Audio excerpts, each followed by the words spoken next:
Special painting শার্টের উপরে করব। কন্টিনিউ করা যাক। তো এই রয়েছে শার্টটি। তো প্রথমে এটাকে ভালোভাবে ঠিকঠাক করে নেওয়া হলো, কারণ ভাঁজ থাকলে সমস্যা হবে, কারণ খুবই নরম সুতির। তো ওই জন্য করে মিডল পোর্শনে হবে। তো ঠিকঠাক করে কার্ডবোর্ডের উপরে সমান করে প্লেন করে ক্লিপ দিয়ে আটকে নিলাম, যাতে না বেঁকে যায়। প্রথমে তো আউটলাইন টানতে হবে, তো সেই জন্য করে ভালো করে প্লেন করে টেনে নিয়ে দুদিকে ক্লিপ লাগিয়ে দিলাম। তো এইভাবে ধীরে ধীরে পেন দিয়ে আউটলাইন টানা হলো। পেন্সিল দিয়ে ট্রাই করেছিলাম, বাট তার উপরে এই নরম তো ওই জন্য করে ফোটেনি, সেহেতু পেন দিয়েই করতে হয়েছে। ধীরে ধীরে করতে হবে যেহেতু পেন। ঠিক আছে, আর আমি অ্যাক্রিলিক কালার দিয়ে করব। তো এইভাবে ধীরে ধীরে আউটলাইনটা টানা যাক। প্রথমবার শার্টের উপর কাজ করছি, তো একটু ভয় লাগছে, যদি কোথাও বেঁকে যায় বাজে লাগবে। তো তাই ধীরে ধীরে সব কিছুকে ঠিকঠাকভাবে নিয়ে করছি। তো ধীরে ধীরে এইভাবেই কন্টিনিউ করা যাক। তো দেখতে থাকো, চলো। তাতে কি, সরস্বতী পুজোর দিন ড্রেস পরে মায়ের আরাধনার জন্য স্কুলে হাজির হতাম, বন্ধুদের সঙ্গে আড্ডা হইচই, কত আনন্দ। তো এইভাবেই কাটতে লাগলো ছাত্র জীবন।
হ্যাঁ, আর একটা কথা বলি, যে যখন পেন দিয়ে করছি, তো পেনটা স্মুথ হলেও, যে সুতি কাপড়ের উপর করছি তো নরম, তাই স্মুথলি কাজ করছে না, এক জায়গায় ডবলভাবে টানতে হচ্ছে। সেইভাবেই কন্টিনিউ করতে হচ্ছে, বিরক্তির সঙ্গেও কাজটি করতে হচ্ছে। তো মোটামুটি আউটলাইন টানা কমপ্লিট। তো এবারে কালার মেশানোর পালা। তো প্রথমে অ্যাক্রিলিক কালার একটি প্লেটে নিয়ে ব্রাশটাকে একটু জল দিয়ে ভালো করে পরিষ্কার করে নিয়ে ফাইন, তারপরে কালার করতে শুরু করলাম। তো আমি স্কিন কালারের জন্য প্রথমে ইয়েলো কালারটাকে যেখানে যেখানে স্কিন, মুখ, গলা, হাত, পা, সেখানে সবগুলোতে ভালোভাবে এক কোট চাপিয়ে দিলাম। তো এইভাবে ধীরে ধীরে সবগুলোকে করা যাক। আর এই স্কিন টোন দেওয়ার সময় একটা জিনিস খেয়াল করলাম, তো আমি পেন দিয়ে প্রথমে আউটলাইন টেনেছিলাম। তো এবারে যেগুলো একটু বেঁকে গেছে বা একটু লাইন চলে এসছে, সেটার উপরে এই যে কালার রং দিচ্ছি ইয়েলো কালার, সেই রংটা কিন্তু পেনের উপর পড়ছে, বাট পেনের কালার কিন্তু মুছছে না, ওটা ফোকাস হচ্ছে। ঠিক আছে, এটা খেয়াল রাখবে যাতে না কোনো বেঁকে যায়। তা আমি চেষ্টা করেছিলাম, কিছুটা কিছু কিছু জায়গায় বেঁকেছে, বাট সেগুলো ম্যানেজ করার চেষ্টা করব তো সামনে। তো এইভাবে ধীরে ধীরে করা যাক। তো সরস্বতী পূজা চলছে, তো সেহেতু ভাবলাম নতুন কিছু করা যাক। তো তাই এই গেঞ্জির উপরে সরস্বতী মায়ের অ্যাক্রিলিক পেন্টিং করবো বলে মনস্থির করলাম। তো নানান ব্যস্ততার মধ্যে দিয়েও তারপরে সন্ধ্যাবেলা বসে পড়লাম, যেহেতু অ্যাক্রিলিক পেন্টিং, তো তাড়াতাড়ি কমপ্লিট করতে হবে। আর এখন যেহেতু প্রচণ্ড ঠান্ডা রয়েছে, শুকিয়ে যাবে, তখন সমস্যা হবে না, সমস্যা হবে। তো আজকের মধ্যেই কমপ্লিট করব, দেখা যাক কতদূর কী করা যায়। চলো।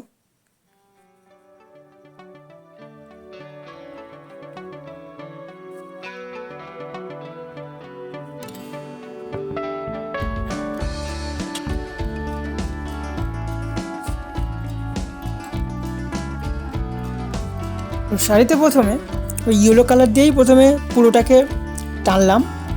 পুরো যেখানে যেখানে শাড়ি রয়েছে সেখানে প্রথমে ইয়েলো কালার দেবো, তারপরে যেখানে শ্যাডো থাকবে সেগুলো পরে ধীরে ধীরে দেখাবো কোন কালার দেবো।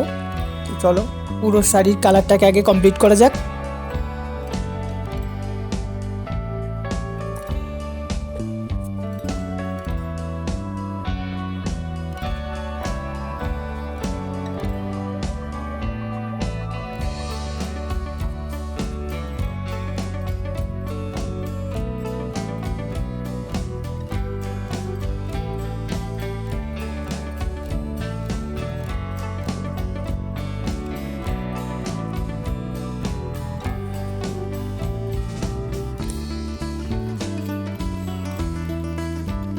ব্লাউজটা কোন কালার দেবো ঠিক ভাবলাম, তো পিঙ্ক কালার না দিয়ে তো রেড দিলাম। তো লাল রঙের একটা আকর্ষণ রয়েছে, তো লাল চাপিয়ে দিলাম। তো ধরে ধরে সবগুলোকে ভালোভাবে আস্তে আস্তে রঙগুলোকে দিলাম।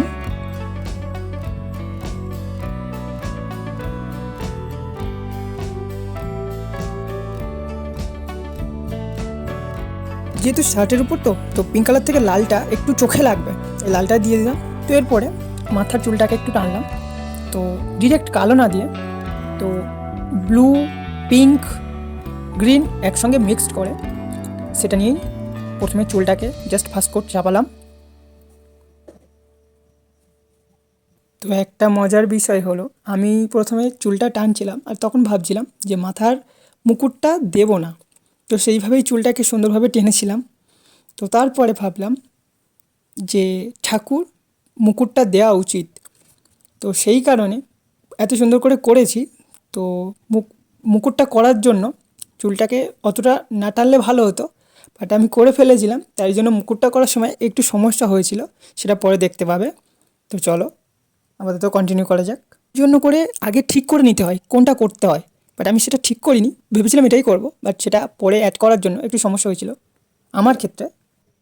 তো এইভাবেই ধীরে ধীরে 2 নম্বর তুলিটা নিয়ে সূক্ষ্মভাবে চুলগুলোকে ভালোভাবে টানলাম ধীরে ধীরে।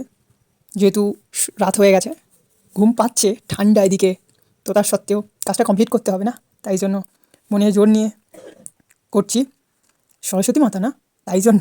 এরপর বিনাটাকে অরেঞ্জ কালার দিয়ে প্রথমে যে নিচের পোর্শনটা যেখানে শ্যাডো থাকে না, ডার্ক কালার থাকে, সেখানটায় দিয়ে দিলাম পুরোটাকে। উপরে কিছুটা জায়গা ছেড়ে রেখে ইয়েলো কালার দিয়ে দেবো, ঠিক আছে। তো এরপরে পদ্ম ফুলের ওপরে মাখে রেখেছি, ওটা দেবো না ভেবেছিলাম, এটা দিলে একটু ভালো লাগে। তো সেটাকে প্রথমে পিঙ্ক কালার দিলাম। পিঙ্ক কালার বলতে রেডের সঙ্গে সাদা মিশিয়েছি, তো সাদার পরিমাণটা একটু বেশি থাকবে, পিঙ্ক কালার আসবে। তো সেটা দেওয়ার পরে যেখানে যেখানে ডিপভাবে থাকে সেই পোর্শনগুলোকে পিঙ্ক কালার দিয়ে দিলাম, আর বাকিগুলোকে সাদা ছেড়ে দিলাম। তো এইভাবেই ফ্ল্যাট তুলিটা নিয়ে টানলাম সুবিধা হয় যাতে। এবার হয়তো লক্ষ্য করবে মাথার চুলের উপরেরটা যেখানে মুকুটটা দেবো ভেবেছি সেটা দিয়েছিলাম, কালো ছিল, তো ওর উপরে অরেঞ্জ কালার দিয়েছি। খয়েরি কালারটা দিইনি, যেহেতু খয়েরি কালার একটু কালো কালো না, একটু লাইটলি ভাব থাকবে, সেই জন্য অরেঞ্জ কালারটা দিয়েছি, তাই একটু সমস্যা হয়েছে। তো সেটা পরে ঠিক করে নেওয়া যাবে ধীরে ধীরে, আগে পদ্মফুলটা করা যাক। তো পদ্মফুলের পরে জলটাকে টানলাম, তো নীলের সঙ্গে ফের সাদা মিশিয়ে যে জলের কালারটা হয়, হালকা সাদা কালারটা বেশি থাকবে, সাদার জন্য বেশি নীলটা ভালো ফুটবে না, সেহেতু সেইভাবেই প্রথমে অ্যাভয়েড করে টানলাম, ঠিক আছে। এবারে যে গলার দিকটা যেখানে শ্যাডো পড়ে সেখানটায় ডিপ নীলটা দিয়ে দেবো একটু হালকা করে। তো চড়া তুলি দিয়ে এইভাবেই টানলাম, বেশিটা না, অল্পটা উপর টানলাম ধীরে ধীরে, তারপর সাদা দিয়ে মিক্সড করলাম। এইভাবেই হালকা জলটাকে বোঝানোর চেষ্টা করলাম, তো দেখতে থাকো। তারপরে মায়ের যে ব্লাউজটা করেছিলাম গায়ে, সেই ব্লাউজটা রেড দিয়েছিলাম, তো রেডের উপরে যেহেতু হলুদটাই ফোটে, ঠিক আছে, তো সেখানে একটু ফুল ফুল করে দিলাম, দেখতে আরও সুন্দর লাগে, পরলে আরও সুন্দর লাগবে। পায়ে আলতা রেড কালার দিয়ে টেনে দিলাম। তারপরে রয়েছে হাতের যে ফুলের ডিজাইন থাকে, যে ডিজাইনগুলো থাকে না হাতের উপরে, যেহেতু ঠাকুর, তো পায়ে দুটো হাতে ডিজাইনটা করে দিলাম, আস্তে আস্তে ধীরে ধীরে করলাম যাতে খুবই সুন্দর লাগে, রেড কালার দিয়েই করলাম। এই করতে করতে ঘড়ি বলছে 11টার ঘর ছাড়িয়ে প্রায় 12টার ঘরেই চলে গেছে। এদিকে প্রচণ্ড ঠান্ডা, তার উপরে ঘুম নেই, কিন্তু মায়ের কাজ একটা অন্যরকম আনন্দ, সেখানে ঘুম তো একদমই চলবে না, কমপ্লিট করতে হবে। এবারে চারদিকে কোথায় এখানে ভুল হয়ে যাবে, ওখানে ভুল হয়ে যাবে, এই চিন্তাতে চারিদিকে ঠিকঠাকভাবে দেখে নিয়ে মায়ের ঠোঁটে একটা কালার রেড কালার দিয়েছি, ঠিক আছে, উপরে ডিপ দিয়েছি, নিচে হালকা রেখে দিয়েছি যাতে স্মাইলি হাসি খুশি ভাবটা ফুটে ওঠে, ঠিক আছে। এরপরে ওই যে হলুদ দিয়েছিলাম শাড়ির যে ভাঁজগুলোর জন্য, দেখতে পাচ্ছ 2 রকম কালার ব্যবহার করছি। তো এই অরেঞ্জটা 2 নম্বর তুলে দিয়ে প্রথমে জাস্ট ভাঁজগুলোকে একবার টেনে নিয়েছি উপরে, তারপরে যে কাঁধের উপরটা বা নিচে যে কোনো কোণে খাঁজের দিকটা সেখানে একটু ডিপভাবে প্রথমে জাস্ট তার লাইনটা টেনে নিয়েছি, তারপরে সেগুলোকে টানছি। এইভাবেই পুরো শাড়ির আঁচল বা পায়ের গায়ে সমস্ত কিছুকেই ওইভাবে ডিপভাবে টানলাম। ঠিক আছে, শ্যাডো দিলাম।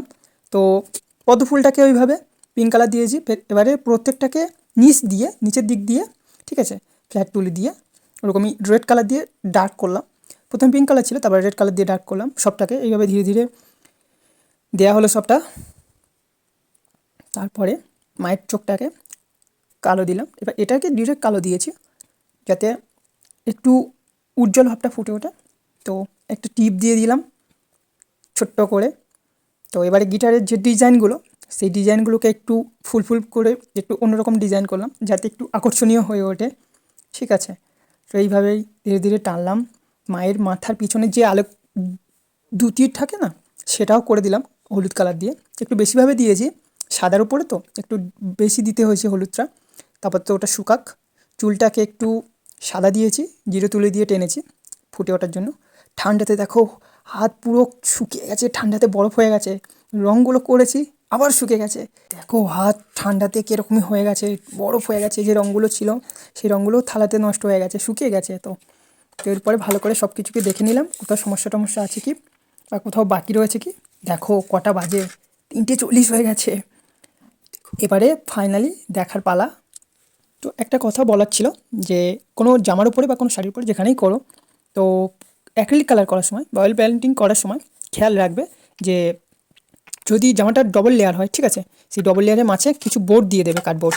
ঠিক আছে, আমার এই যে জামার উপরে করেছিলাম, জামা যখন এই খোলার সময় একটা জিনিস খেয়াল করলাম যে রঙটি পিছনে চলে গেছে, জামার পিছন দিকেও চলে গেছে, বোর্ডের সঙ্গে আটকে গেছে।